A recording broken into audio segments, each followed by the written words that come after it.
So Jackal got buffs. How effective will they be? Time will tell, but let's first go over what these changes are. First we have our crouching slash, which now changes the trajectory of minions. So it's kind of like a minion artillery. So we can see what we can get off of this later on.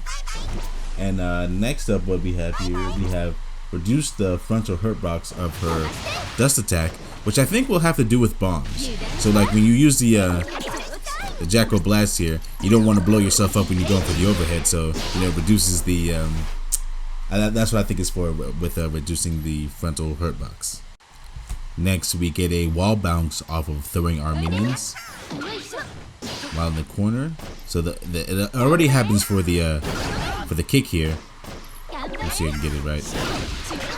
So yeah, we get a wall bounce off of all our throws now. Show you again. So we can find some combos from that. And lastly, the bombs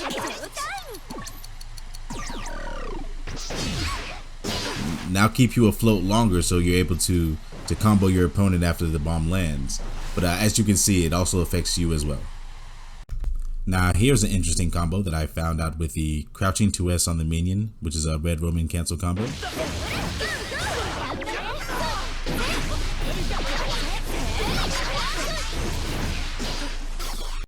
Now here's a different version of that combo, which I prefer because it has some setup afterwards.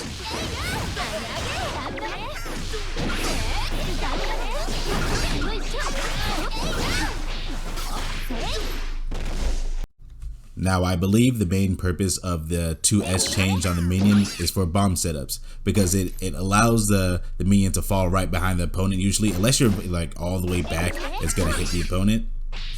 But if you're like in a mid-range kind of area, you set a bomb and there's gonna be a bomb right behind him and there's gonna be sandwiched between you and the minion. So I think that's what the true purpose of the 2S change is for.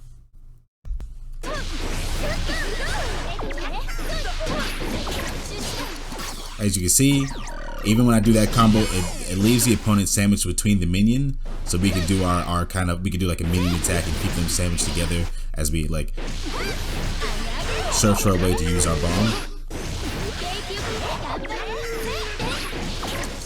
So you just attack him, knock the minion farther, go for a grab, something like that. You can just grab a little later than that, so that the grab will go into the bomb. So like whatever kind of bomb setup you have, it's kind of perfect for that,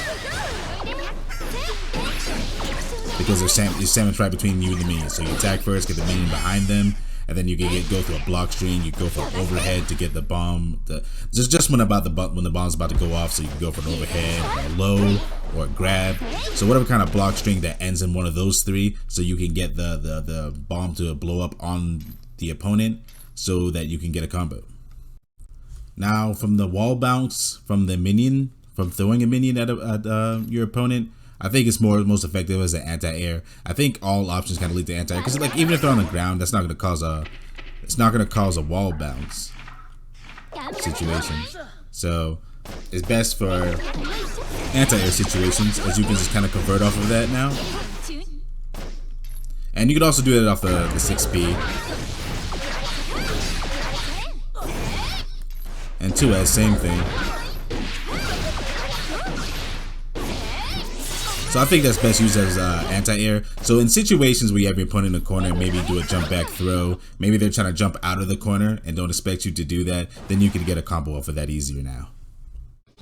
Another interesting thing we can do with the changes to the 2S is we can be more creative with our pressure in the corner, because when we use our 2S on the minion, we can cancel into a heavy slash, or we can cancel into a 2 heavy slash. So I'll give you an example here. So we can fish out a counter hit that way, because maybe the opponent sees you kicking the minion up and won't expect something afterwards, so we could probably fish out a counter hit there, or we could keep it going for some more kind of pressure, right? So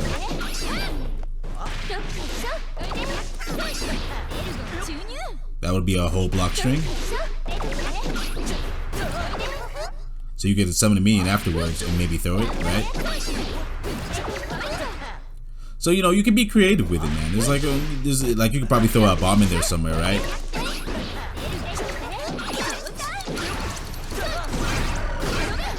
You know, whatever floats your boat. Probably get a grab in there somewhere. Like I would probably throw them into the bomb there. But yeah, I think it allows for more creativity in the corner too. But I think this is the best way to start it after a grab.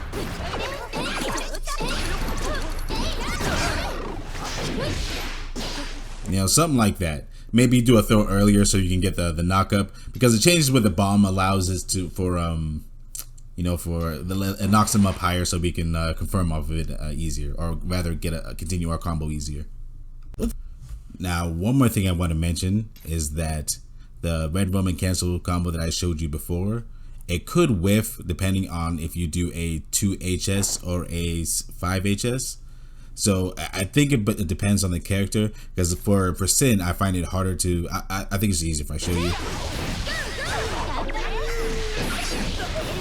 See how that whiffs there? Now if I do that on Kai, it usually doesn't whiff.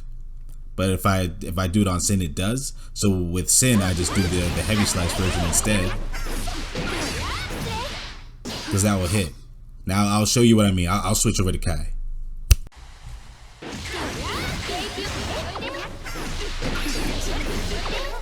See, with Kai, that's gonna hit like pretty much every time.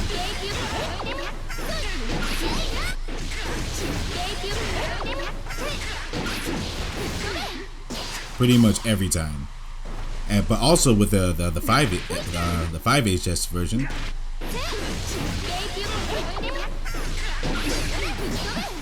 that can whiff on him. So it's kind of weird, bro. I don't really understand that. So I guess it's gonna be depending on the character. Even though I figured Kai and Sin were the same size, but yeah, just be wary of that if that's the combo you're looking for. For the larger characters like Potemkin, the 5 HS version is gonna work just fine. So I think the bigger the character, you want to go for a 5 HS, and for the smaller characters, you want to go for a 2 H.